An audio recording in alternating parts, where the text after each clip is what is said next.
बिस्मिल्लाहिर्रहमानिर्रहीम। एक तो बहुत ही बुरी खबर है, सलमान अली आगा को रिटेन किया जा रहा है T20 कैप्टन।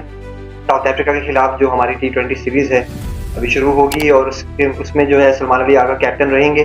दूसरा ये कि हारिस रऊफ को भी रिटेन किया जा रहा है, मोहम्मद हारिस को भी रिटेन किया जा रहा है। अब देखें, इस पे हम पहले काफ़ी बार बात कर चुके हैं। पीसीबी जो है, जो टीम मैनेजमेंट है, वो आगे का नहीं सोच रही। लगता है कि T20 वर्ल्ड कप इनको जीतना ही नहीं है। खैर, क्यों रिटेन किया जा रहा है, इन सब प्लेयर्स को क्यों रिटेन किया गया है, इस पे हम आगे बात करेंगे। इसकी कुछ वजूहात हैं जो मैं आपके साथ शेयर करूंगा।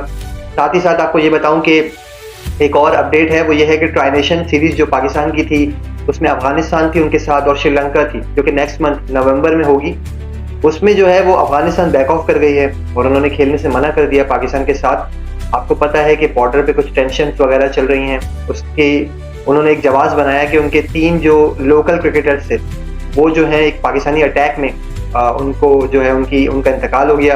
ठीक है, वो उसके जद में आ गए थे, तो इसलिए उन्होंने मना कर दिया कि वो पाकिस्तान के साथ क्रिकेट नहीं खेलेंगे बायलैटरल सीरीज के तौर पे, इंडिया की तरफ सेम।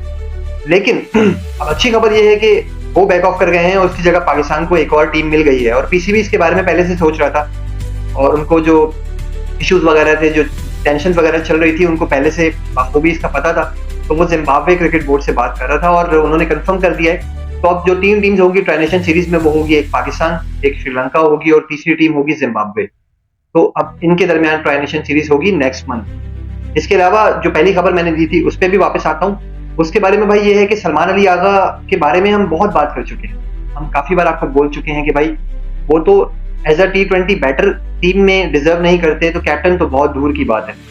उनका आप स्ट्राइक रेट खुद देख लें जाके, 109 का स्ट्राइक रेट है उनका T20 इंटरनेशनल क्रिकेट में। और कैप्टन वो बिल्कुल भी दिलेर नहीं है, उनसे अग्रेसिव जो डिसीजंस होते हैं वो उनसे लिए नहीं जाते। जो नॉर्मल डिसीजंस होते हैं उसमें भी वो काफी बैकफुट पे नजर आते हैं। ये आपने ट्राई नेशन सीरीज में भी देखा था, यही हाल आपने एशिया कप में भी देखा। अब कितना टाइम चाहिए और मजीद? अब आपको मैं ये बताता हूँ कि क्या वजह है उनको रिटेन किया गया। उनको रिटेन करने की सिर्फ एक ही वजह है। आपने ओवर द टाइम पीरियड एक चीज देखी है कि जब जब पीसीबी में कुछ चेंजेस होती हैं, चेयरमैन चेंज होता है, मैनेजमेंट वगैरह को चेंज किया जाता है, तो वो आते साथ टीम को भी ना थोड़ा डिस्टर्ब कर देते हैं। वो बिल्कुल ही इन्वायरमेंट चेंज कर देते हैं, कैप्टन नया ले आते हैं, प्लेयर्स कुछ आउट हो जाते हैं, कुछ इन हो जाते हैं। तो ये तभी हुआ था जब चेयरमैन चेंज हुए थे, तो सलमान अली आगा को लेकर आए एज ए कैप्टन और उनपे फुल कॉन्फिडेंस शो किया। काफी ज्यादा प्रेस कॉन्फ्रेंसेज हुई, नया कोच लेकर आए माइक हैसन, उनके भी मतलब कान भरे गए। उनको भी बताया गया कि भाई ये जो है यही कैप्टन है और यही अब टीम को लेकर चलेंगे। बाबर आजम और मोहम्मद रिजवान को आप भूल जाएं, वो टीम से आउट है। तो अब उन्होंने चूंकि इतना कॉन्फिडेंस शो किया, इतना ज्यादा उनको बैकअप किया, ठीक है, एशिया कप हम हार गए, ट्राई नेशन सीरीज हम हार गए, न्यूजीलैंड सीरीज हम पहले हार गए थे, फिर ये बार बार बोलना कि हम अच्छा करते आए हैं, हमने जो है वो बांग्लादेश को सीरीज हराई, हमने जो है वो ट्राई नेशन सीरीज जो है वो जीता। यार आप मुझे बताएं कि ट्राई नेशन सीरीज में कौन सी टीम थी? कोई बहुत बड़ी टीम थी जिनको आपने हराया। दूसरा, जब आप ये बोलते हैं ना कि आपने बांग्लादेश को सीरीज हराई थी, तो आप अपने मतलब मुंह की खाते हैं इस बात पे। क्यों?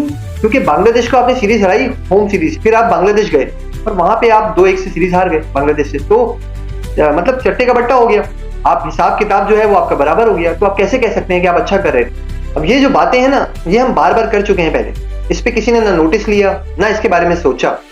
साफ साफ दिख रहा है कि पाकिस्तान जो है वो, उनका कोई वे फॉरवर्ड नहीं है, वो आगे नहीं देख रही, उनको कोई बड़ी सीरीज नहीं जीतनी। उनका मुकाबला जो है वो इन्हीं टीम्स के साथ रह गया है कि हम बांग्लादेश के अगेंस्ट अच्छा करें, हम जिम्बाब्वे के अगेंस्ट सीरीज आपको जीत के दें, हम अफगानिस्तान को हरा दें, ठीक है, बहुत मुश्किल से वो भी, हम यूएई को हराएं, हम ओमान को हराएं। बस यही रह गया हमारा कॉम्पिटिशन, क्योंकि आपका कोई वे फॉरवर्ड नहीं है, आप कोई दिलेरों वाले, मर्दों वाले डिसीजंस लेना नहीं जानते, आपको नहीं पता टीम को कैसे चलाना है, आपका क्रिकेट से कोई वास्ता ही नहीं रहा, तो आप क्या मतलब इस तरह के डिसीजंस लेंगे? तो आपकी कोई गलती नहीं है इसमें।